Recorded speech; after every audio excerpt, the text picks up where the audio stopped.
Más textos disponibles en Simba. Nota sobre el arte de escribir cuentos fantásticos. H. P. Lovecraft. La razón por la cual escribo cuentos fantásticos es porque me producen una satisfacción personal y me acercan a la vaga, escurridiza, fragmentaria sensación de lo maravilloso, de lo bello y de las visiones que me llenan con ciertas perspectivas, escenas, arquitecturas, paisajes, atmósfera, etc. Ideas, ocurrencias e imágenes. Mi predilección por los relatos sobrenaturales se debe a que encajan perfectamente con mis inclinaciones personales. Uno de mis anhelos más fuertes es el de lograr la suspensión o violación momentánea de las irritantes limitaciones del tiempo, del espacio y de las leyes naturales que nos rigen y frustran nuestros deseos de indagar en las infinitas regiones del cosmos, que por ahora se hallan más allá de nuestro alcance, más allá de nuestro punto de vista. Estos cuentos tratan de incrementar la sensación de miedo, ya que el miedo es nuestra más fuerte y profunda emoción y una de las que mejor se presta a desafiar los cánones de las leyes naturales. El terror y lo desconocido están siempre relacionados, tan íntimamente unidos que es difícil crear una imagen convincente de la destrucción de las leyes naturales, de la alienación cósmica y de las presencias exteriores sin hacer énfasis en el sentimiento de miedo y horror. La razón por la cual el factor tiempo juega un papel tan importante en muchos de mis cuentos es debido a que es un elemento que vive en mi cerebro y al que considero como la cosa más profunda, dramática y terrible del universo. El conflicto con el tiempo es el tema más poderoso y prolífico de toda expresión humana.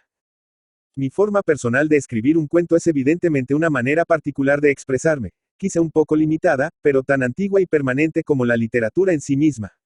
Siempre existirá un número determinado de personas que tenga gran curiosidad por el desconocido espacio exterior, y un deseo ardiente por escapar de la morada, prisión de lo conocido y lo real, para deambular por las regiones encantadas llenas de aventuras y posibilidades infinitas a las que solo los sueños pueden acercarse, las profundidades de los bosques añosos, la maravilla de fantásticas torres y las llameantes y asombrosas puestas de sol. Entre esta clase de personas apasionadas por los cuentos fantásticos se encuentran los grandes maestros, Poe, Don Sani, Arthur Machen, M.R. James, Algernon Blackwood, Walter de la Mare, verdaderos clásicos e insignificantes aficionados, como yo mismo. Solo hay una forma de escribir un relato tal y como yo lo hago. Cada uno de mis cuentos tiene una trama diferente. Una o dos veces he escrito un sueño literalmente, pero por lo general me inspiro en un paisaje, idea o imagen que deseo expresar, y busco en mi cerebro una vía adecuada de crear una cadena de acontecimientos dramáticos capaces de ser expresados en términos concretos. Intento crear una lista mental de las situaciones mejor adaptadas al paisaje, idea, o imagen, y luego comienzo a conjeturar con las situaciones lógicas que pueden ser motivadas por la forma, imagen o idea elegida. Mi actual proceso de composición es tan variable como la elección del tema o el desarrollo de la historia, pero si la estructura de mis cuentos fuese analizada, es posible que pudiesen descubrirse ciertas reglas que a continuación enumero. 1. Preparar una sinopsis o escenario de acontecimientos en orden de su aparición, no en el de la narración. Describir con vigor los hechos como para hacer creíbles los incidentes que van a tener lugar. Los detalles, comentarios y descripciones son de gran importancia en este boceto inicial. 2. Preparar una segunda sinopsis o escenario de acontecimientos, esta vez en el orden de su narración, con descripciones detalladas y amplias, y con anotaciones a un posible cambio de perspectiva, o a un incremento del clímax. Cambiar la sinopsis inicial si fuera necesario, siempre y cuando se logre un mayor interés dramático. Interpolar o suprimir incidentes donde se requiera, sin ceñirse a la idea original aunque el resultado sea una historia completamente diferente a la que se pensó en un principio. Permitir adiciones y alteraciones siempre y cuando estén lo suficientemente relacionadas con la formulación de los acontecimientos. 3. Escribir la historia rápidamente y con fluidez, sin ser demasiado crítico, siguiendo el punto 2, es decir, de acuerdo al orden narrativo en la sinopsis. Cambiar los incidentes o el argumento siempre que el desarrollo del proceso tienda a tal cambio, sin dejarse influir por el boceto previo. Si el desarrollo de la historia revela nuevos efectos dramáticos, añadir todo lo que pueda ser positivo, repasando y reconciliando todas y cada una de las adiciones del nuevo plan.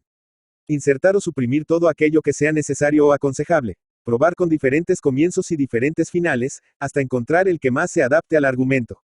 Asegurarse de que ensamblan todas las partes de la historia desde el comienzo hasta el final del relato. Corregir toda posible superficialidad, palabras, párrafos, incluso episodios completos, conservando el orden preestablecido. 4. Revisar por completo el texto, poniendo especial atención en el vocabulario, sintaxis, ritmo de la prosa, proporción de las partes, sutilezas del tono, gracia e interés de las composiciones, de escena a escena de una acción lenta a otra rápida, de un acontecimiento que tenga que ver con el tiempo, etc. la efectividad del comienzo, del final, del clímax, el suspenso y el interés dramático, la captación de la atmósfera y otros elementos diversos. 5. Preparar una copia esmerada a máquina, sin vacilar por ello en acometer una revisión final allí donde sea necesario.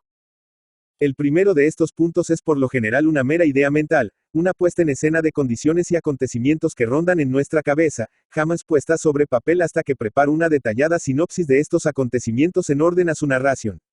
De forma que a veces comienzo el bosquejo antes de saber cómo voy más tarde a desarrollarlo. Considero 4 tipos diferentes de cuentos sobrenaturales. Uno expresa una aptitud o sentimiento, otro un concepto plástico, un tercer tipo comunica una situación general, condición, leyenda o concepto intelectual, y un cuarto muestra una imagen definitiva, o una situación específica de índole dramática.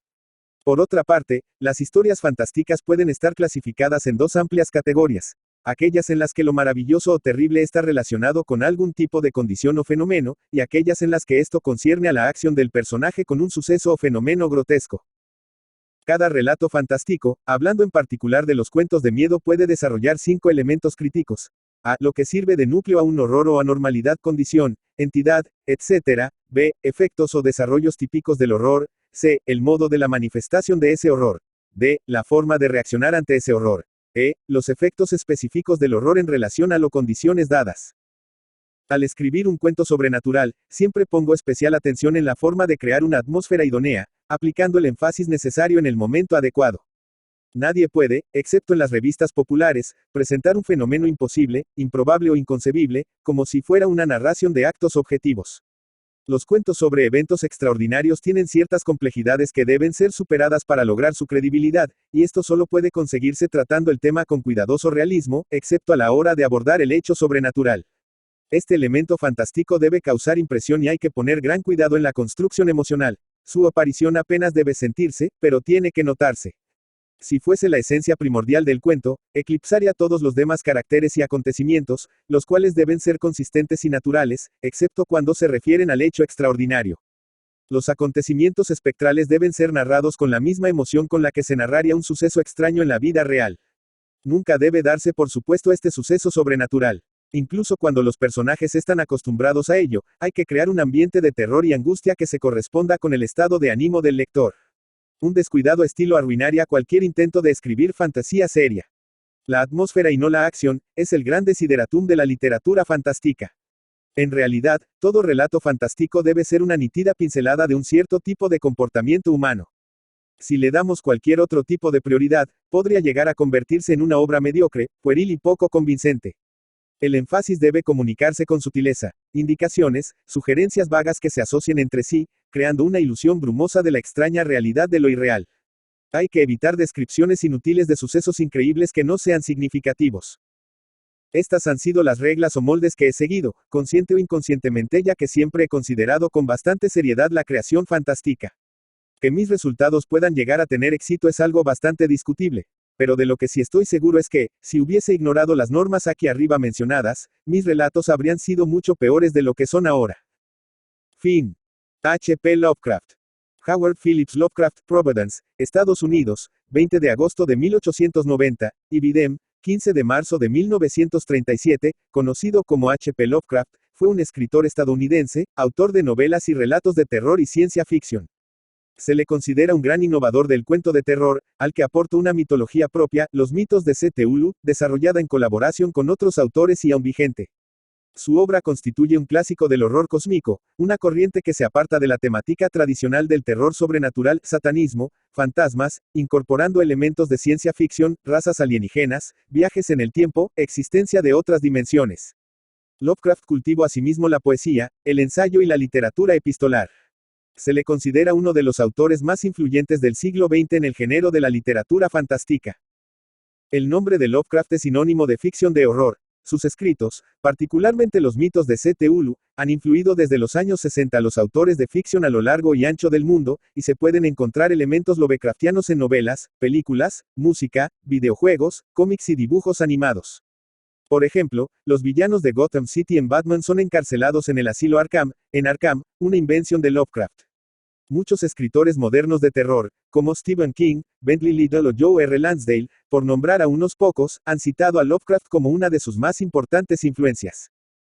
Lovecraft fue un escritor casi desconocido en su propia época, aunque sus historias se habían hecho un lugar en publicaciones como Weird Tales, solo los aficionados a este tipo de literatura conocían su nombre.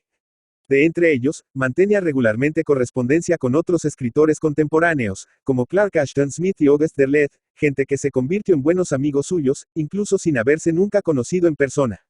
Este nutrido grupo de escritores llegó a conocerse como el Círculo de Lovecraft, ya que tomaban prestados elementos de las historias de Lovecraft, libros misteriosos con nombres inquietantes, panteones de dioses extraterrestres, como Cthulhu y Azazoth, y lugares como Miskatonic y Arkham para usarlos en sus propias historias, con la bendición y ánimo de Lovecraft, aun en ocasiones con su ayuda, la cual solía extralimitarse de la función de un editor para elaborar los relatos.